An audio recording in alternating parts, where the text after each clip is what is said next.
date. Very impressive performance. How do you feel about the way things went tonight? Oh, absolutely amazing. Definitely the biggest win of my career. Leading up to this, I knew this was the biggest fight of my career. It's Robert Whitaker. Man hasn't lost to anybody else than the champion in almost a decade. But I said it. This is not going to see the third round.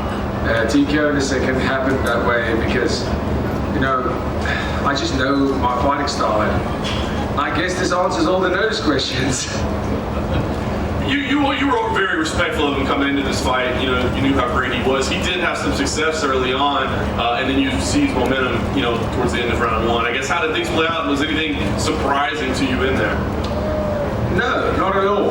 Especially in the beginning of the fight. I said it. I can't go and fight Robert Whittaker like I fought a Brad Tavares. He is too good into calculating. I needed to figure out his timing, and I think the game plan, my coach Juan first he's obviously a guru at this. He is the man who put this all together, coming out and fighting southpaw against a guy like Whittaker. You know, I always do switch stance, but to go and learn a complete new style for this guy, and it just worked perfectly. But, you know, in that first half of the first round, I was almost checking to see, okay, how fast is he, how hard does he hit, and he hits hard and he hits fast. But it was just getting that time and seeing, okay. But it was still going forward and putting pressure on. That was the plan, and that's what I executed. Much easier said than done when you're fighting and standing in front of Robert Whittaker throwing these big shots. But at the end of the day, I progressed and I made the pressure forward, and I could see in his eyes when he realized this guy's not slowing down and this guy's not going away. So amazing victory, and they leave no doubt that you're getting the title shot next, bringing Israel Adesanya into the cage. I guess, what did you make of that, of him being brought in, you guys having that face-off? What did you make of the whole situation? Yeah, the only thing I made of that was it's usually the contender that goes into the cage, right? So, I mean, even he sees me as the champion already, so even he knows I'm the champion, and now that he's seen me in that cage, he knows what a force I am in there. He can feel the energy, and I can feel how insignificant he is to me when we get into that cage. Last thing for me, Dana was here earlier. He said he's not going to bother you about when you can fight, give you a little time, but everybody knows we're looking for a main event in Sydney. Is 9 weeks even a possibility, or is that unrealistic to ask you to be ready for a title fight in that kind of time? What I say is Dana White obviously knows fighters, and he has the respect to know that tonight's all about celebrating myself and obviously celebrating the legend of Robert Whittaker. Dricus, right here. It seemed like coming into this fight, a lot of people were counting you out, not giving you your respect, and it seemed like Robert Whittaker was maybe the person who was giving you the most respect in terms of what you're capable of. Do you think now the people appreciate what you're able to do in there and give you your recognition? I mean, yeah, Robert Whittaker, like I said, is a smart guy and a true warrior, a true martial artist who knows that martial arts, you are as good as your opponent makes you look. And him being the warrior that he is, he came out here tonight prepared like always, and he was in great shape. But he could see what a lot of people fail to see, and that is a style that people are used to. People are used to certain styles. They don't know our style. They don't know how we put this whole thing together. And he saw that, and that's why he said I'm the most dangerous opponent he's ever faced. That's why he said one mistake he made is he thought, I don't have anything to lose. And I didn't fight like somebody who doesn't have anything to lose. I fought like somebody who has everything to lose. And every time I step in there, I have my life to lose. And I will protect that with everything. I have my family name, the Du Plessis name to protect when I step in there. I have the South African flag to protect when I step in there. I have Team CIT behind me that I represent when I step in there. I have absolutely everything to lose when I step in there, and I hope everybody saw that tonight. And whether you fight Izzy in Sydney or at a later date, it seems like, you know, given the things that have been said in the past, what was said in the cage, this could be a very kind of divisive and controversial build-up a little bit.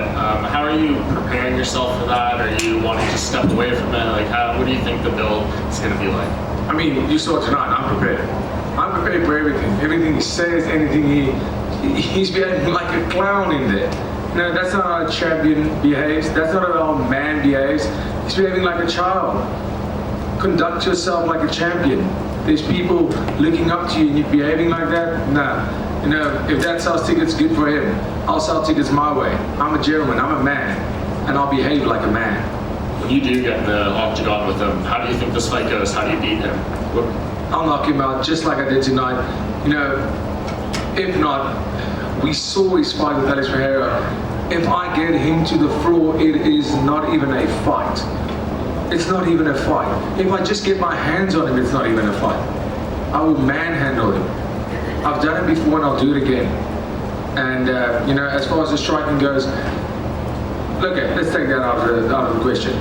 You are as good as your last performance. What did his last performance look like against Whittaker? Yeah, he beat him. It was a close fight.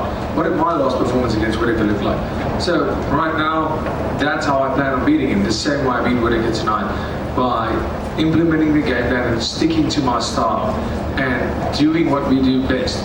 Listening to my coaches, listening to the great Morné person, the great teammates I have at CIT, that got a small gym in South Africa, coming up with game plans with this awkward style, this style that looks completely wrong to so many people. I'm the #1 contender in the world right now, so it's time to put some respect on that. Dricus over here. Congrats on the win. Very impressive performance. Thanks, You obviously had the surgery as well, sort of leading into this. How much different did you feel in there? Because you look really awesome just from the get-go. Oh, thank you. I felt incredible. No, I didn't want to speak on the facts too much before the fight, because you know that's a kind of pressure that is a little bit out of somebody's control, I feel, to handle, because I can look at my fights previously and I know, I'm like, yeah, my opponents are tired too. Look, they are tired too, but I look at the fights and I'm like, for the amount of work, and I know for the amount of work that I'm putting in, I'm not supposed to be this tired. I'm not supposed to be this tired, and this made such a difference. I felt incredible out there tonight. I didn't feel a little bit tired. I felt great. And the pace wasn't low. It was a great pace, and I could see my opponent slowing down when I was just starting to get going. I could see in his eyes and his body language everything that I needed to, and I felt invincible in there, and it felt great. It made all the difference in the world. And Cameron Simon winning earlier in the card, I know it was the case on the last event as well. How much does that help you going into the fight? Just like, you know, it's like a team mentality sort of going on this card with him winning impressively. How much did that give you like a little bit of a boost going into that fight? Absolutely, and of course the mighty Springboks beating the Aussies, the Wallabies in the rugby. It was 47-12. What an obliteration! And that was the first inspiration I got. That was the first little boost I got. You know, my countrymen can do it, I can do it. And then obviously Cameron coming in and putting up a masterful performance, because this guy is a future champion. It doesn't take a genius to see that. And you know, I'm so proud of him, and we are incredibly proud to represent the flag, the South African flag, and come over here and put up these performances once again as a duo and as a team. It made the absolute world. And last one for me, just kind of looking ahead a little bit here. If they do end up making you and Izzy, do you think Sean Strickland would be a rightful backup in that situation if something happened? Yeah, maybe. Dricus right over here. Back. Congratulations on the victory. To touch on it once again, obviously Robert Whittaker is a guy who's been at a very high level for a long time. What are some of the openings that you saw in the cage that you could explain for us when we watched that tape back of this performance?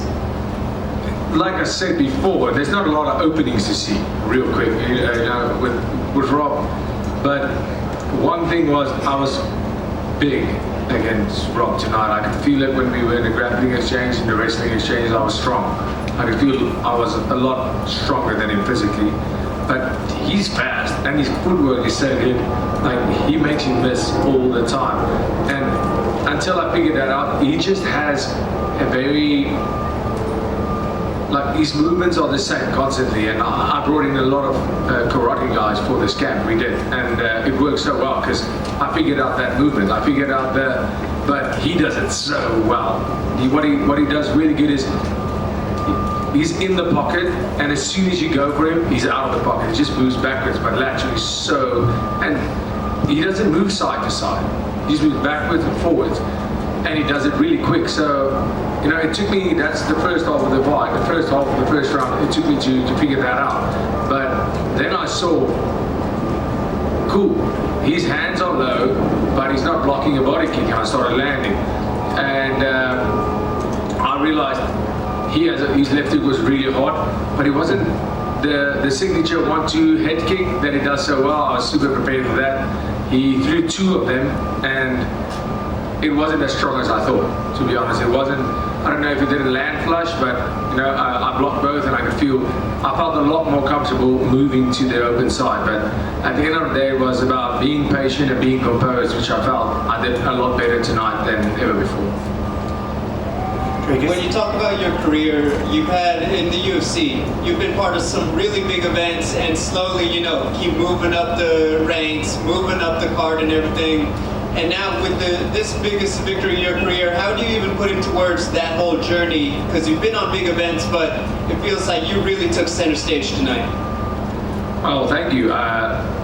When you're fighting a future Hall of Famer, and a guy, if you're in the pound for pound rankings and not even having a belt, that has to say something. And Whittaker tonight was the fan favorite, and he was the betting favorite by far, and rightfully so. I stick by that. And I said it before this fight, this is where I take that torch. This is where I become the favorite. This is where I become the guy who doesn't lose. And it was a massive honor to share the cage with you tonight, and to do myself, my family, my team, and my people proud. And go out here and the UFC. They Dana, Hunter, Mick, all these guys that are giving us these opportunities. It's amazing. They made this fight, and a lot of people were criticizing them for making this fight. They just said, this is this dumb fight to make the easy fight, and this is the fight we wanted to have. This is the fight when they asked us if we would take this fight, I was excited because I knew this is what's going to happen tonight. I knew we were going to steal the show, and we did. Because you have 2 incredible warriors going out there, leaving everything on the line in there. It was amazing. Cameron finally got a victory, no fouls. Can we finally get him to talk golf? Yeah, we'll talk about that. We'll see. Let's go have some beers first. Dricus, is it safe to say fixed nose Dricus is a mythical fighter now? Hated that question leading up to the fight. Absolutely love it now, and yes. Dricus back here. So it's been nearly 5 years since you've lost a fight. Confidence-wise, where are you at, and how does that feel knowing that it's been that long since you've suffered a defeat? It's interesting. I don't think about losing him. No, I haven't looked at that. This now that you've mentioned it, it's the first time. Looking back at my losses, they've all been extremely good to me. Every loss the 2 losses that I've had, one of them I was extremely young, and I didn't deserve to win that fight. And the last loss I had at welterweight 170, wasn't it for that loss I would have been in the UFC right now as a 170 fighter where I don't belong. And that was one of the best things to ever happen to me. So, I feel as a fighter you have to at some stage of your career feel loss, feel what it feels like to lose